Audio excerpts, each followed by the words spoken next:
Député très proche du chef de l'État, Gilbert Bawara, le ministre togolais de la fonction publique, du travail et du dialogue social, est en ligne de Lomé.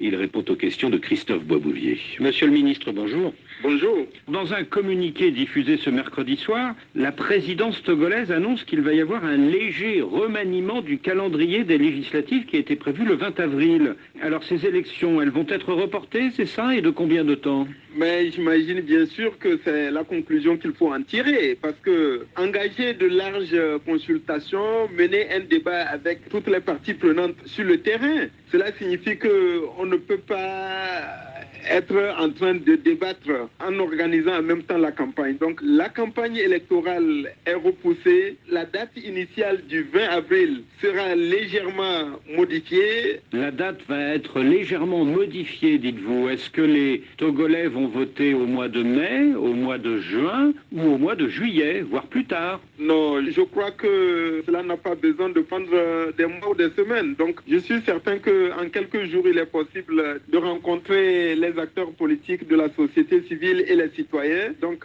j'imagine que s'il devait y avoir un réaménagement, ce serait un réaménagement de quelques jours ou au maximum de quelques semaines, pas plus. Dans le communiqué diffusé ce mercredi soir, la présidence dit que le bureau de l'Assemblée va engager de larges consultations avec toutes les parties prenantes de la vie nationale. Est-ce à dire qu'il y aura aussi des consultations avec les partis d'opposition qui sont absents de l'Assemblée nationale, comme la CDPA de Brigitte Adjamagbo-Johnson et l'ANC de Jean-Pierre Fabre? L'initiative que le président de la République, en demandant la rélecture de la loi constitutionnelle, je crois que c'est une opportunité et une occasion offerte à l'ensemble des parties prenantes qui souhaitent véritablement sortir des logiques de blocage et d'obstruction pour apporter leur contribution pour améliorer le travail déjà effectué par l'Assemblée nationale. Et donc, tous ceux qui le souhaitent, notamment les partis auxquels vous venez de faire référence, mais également les autres, nous espérons que nous allons trouver du répondant de la part de ceux qui critiquaient hier et auxquels il est donné maintenant l'occasion de pouvoir apporter leur contribution pour améliorer le travail initié et mené par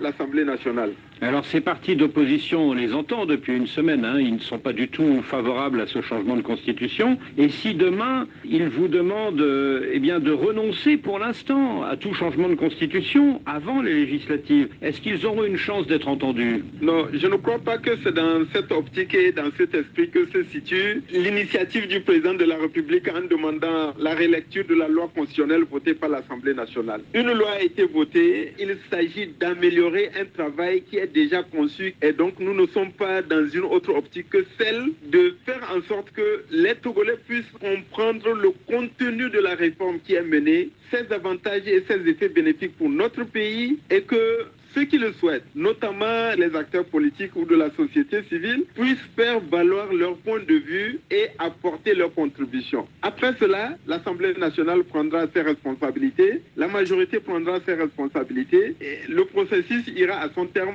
Alors avec ce régime parlementaire, il n'y aura plus d'élection présidentielle au suffrage universel direct et du coup, l'opposition dit que c'est une ruse de votre part, Gilbert Bawara, car si vous gagnez aux législatives, le futur chef de l'exécutif, c'est-à-dire le président du Conseil, pourra être élu tous les 6 ans, sans aucune limitation de mandat, et aussi longtemps que le parti UNIR gagnera les législatives. Alors que si la constitution actuelle avait été conservée, eh bien Faure Gnassingbé aurait été frappé par la limitation du nombre de mandats. En revanche, avec cette réforme, il va pouvoir gouverner ad vitam aeternam, dit l'opposition. Mais je voudrais d'abord dire que le président du Conseil, notamment, étant l'émanation de la majorité du parti ou de la coalition majoritaire. Mais ces majorités-là peuvent changer d'une élection et d'une législature à une autre. Deuxièmement, il y a le jeu de la motion de défiance et que le président du Conseil peut, par le biais d'une motion de défiance, être